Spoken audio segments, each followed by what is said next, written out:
Anchors away, everyone. I'm Sam. I'm your turn-in CEO talk, where business meets the open sea. And I'm Lay. Today's episode, we're talking for a while to talk about something just as real. The struggles of being a working student. How do we even manage? Paano ba talaga? Exactly, Lay. Like, imagine finishing whole day at school, at classes, your brain's fed, and then boom, you still have classes to do or work to do. Hindi pa tapos ang laban. Ay, totoo talaga. That feeling when you just want to rest, but nope, duty calls. And the thing is, it is not just you, Sam. So many students are in the same situation, whether full-time sila, part-time sila, or helping out at home. That balance, that balancing act, it is real. Yes, I can relate. And it's not always a choice. Some of us work not because we want extra money, but we need it. And I am working completely at a milk tea shop and called Ruti, and I work 30 hours per week. And sometimes I work from 5:30 to 7 o'clock p.m. after class, and on weekends, and sometimes talaga din during class kailangan talaga. Grabe, Sam, that's a lot. I cannot imagine how exhausting that must be. Mentally and physically, and the pressure, especially when your family depends on you. Yeah. Um, they are really dependent on me since ako lang naman kasi yung nag-work sa amin as for now. Okay. I feel you. Sa akin naman, I work every Saturday for 8 hours. So, di siya kasing intense ng schedule mo. Pero, ramdam pa rin. Yeah. Kahit one day duty lang siya, it still affects your energy and your brain space. You're still doing it for experience, right, Lee? Yes, for experience. Then, nakakapagod talaga no for when you're juggling two worlds. And especially when school throws everything at you all at once. Like quizzes, presentations, group works. Girl, don't forget deadlines sa para may personal vendetta din. Ay, totoo. Okay, Haunting Breather. This podcast is brought to you by Ruti Milk Tea Shop. When life gets bitter, add pearls and sugar. Get their Okinawa or winter melon, tried and tested stress reliever. Perfect after a long day. And if you ever see someone behind the counter looking tired but smiling, smile at them or better mag-tip ka na rin. Kahit piso. Malay mo, working student din yan. Sino kayang working student yon? Baka ako. Joke lang. Or is it? And you know what's worse, Lay? The guilt. When you miss a quiz or forget a school task and you feel like you're not doing enough and you're really doing everything you can. Yeah, that hits hard. It is frustrating kasi you're doing so hard, you're trying so hard, but it still feels like it's not enough. True.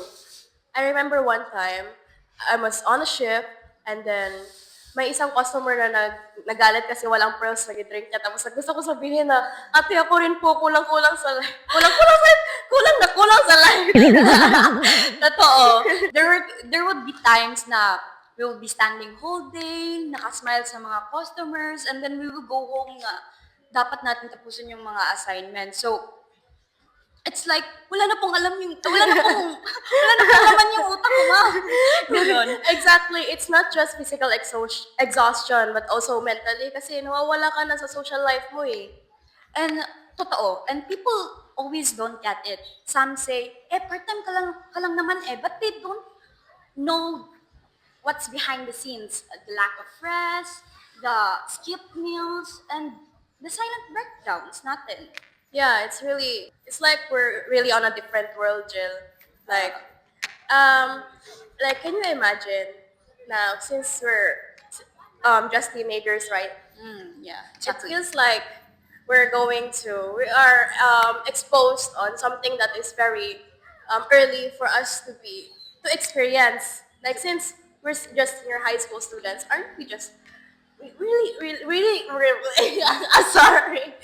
Like we really need to experience things that most teenagers do.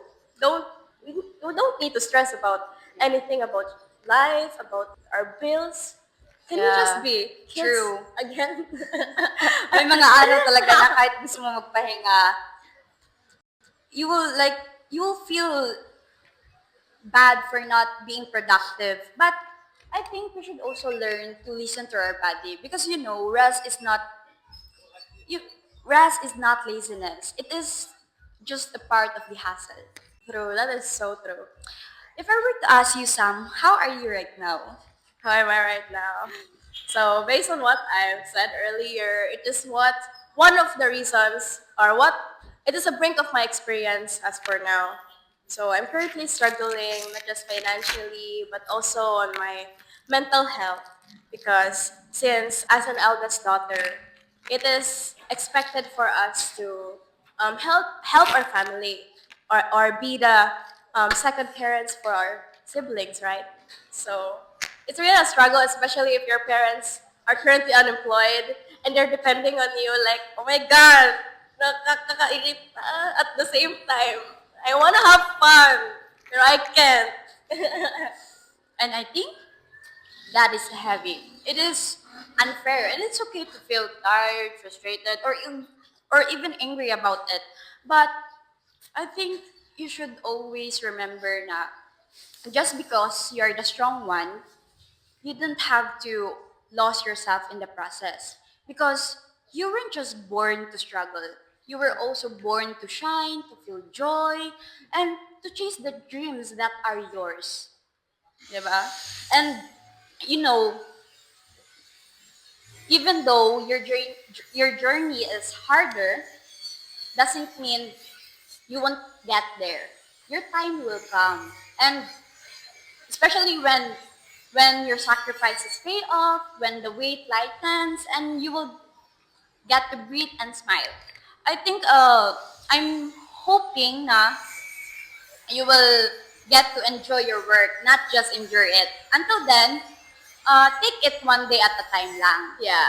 And uh, wag kang mawala ng sight sa sarili mo in the process. And of course, we're here, mga friends mo, mga barkada mo. And this doesn't just apply to me, it also applies to you as well, since parehas naman tayong working student, gaga. But despite the struggles, we push through. Why? Because we have goals and may pangarap tayo. And because many of us don't really have a choice. Exactly. Some student work because their family relies on them para sa kuryente, sa tubig, pamasahe, and other utility bills. And others do it as well because they don't want to ask their parents or their families for allowance. And that sense of responsibility, it comes early. And let's not forget, Lay, some students don't just do it just because out of need, but also out of growth, especially when it comes to time management, customer service, right? Yeah, exactly. Those are the things we learn while working. We learn how to manage our time. We learn how to deal with people, and what you call that? We know how to stay calm even when we are overwhelmed. Honestly, those are the things that are survival tools. And also, don't forget customer service acting 101. Thank you po. Noted po. Salamat po. But in all, Ay, namamatay ka na like ka ng parang na-overwhelm ka na deep inside like ang plastic. kaya nga, you have to face them with your smiley face para di nila malaman. But in all seriousness, it is not also just about surviving. It is also about building something for your future, as well as the future of your family. And kahit pagod ka, kahit gusto mo na lang matulog buong araw, And that is true, like, and it's the idea that keeps me going. Kasi even though we're currently struggling right now, we all know that at the end of the day, we get what we want because we work for it, right? yeah, exactly. It will be worth it at the end. Yes. Since not everything that we want can be accomplished without pursuing it or having an act to do. Exactly. It takes a lot of effort to get what you want. Now, here's the question. How do we get through this? Well, honestly, by just simple wins like past quiz, Yeah. a good customer or a kind customer, and by just making it throughout the day, right? Exactly. And hear me out. Kahit yung papansin ng teacher natin na we're trying, that matters. And of course, our friends, you, and others we have another circle of friends. And yung mga classmates natin na sila ang mga tawa. Like, saver talaga. And don't forget, rest is productive. Power naps, kahit 20 minutes lang. Or social breaks, or lying down in silence. Or even crying in the bathroom for 5 minutes, then pretending nothing happened, I mean. And, it helps you reset. Girl, that's a ritual. Like, cleansing moment yun, di ba? Yeah, Pero let's not forget the rest. Yeah. Let's normalize rest, everyone. Since we're not a robot. Yeah. And being tired is very normal. Like, you're human. It's okay to be tired, right? Yeah, exactly. We're not lazy. We're just exhausted. Yeah. And also, guys, talk to someone. It's either it's your friend, it's your parent, or even yourself in the mirror rather. And please tell yourself that you are doing great. Kasi minsan, that's all you need. And one thing that also helps is structure.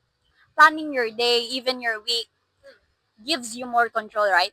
Yes. Speaking of planning, Google Calendar is really helpful. Like, Yeah, as yeah, a yeah, student yeah, yeah. and also for the student, I really suggest using Google Calendar. Like, it's really, what do you call that?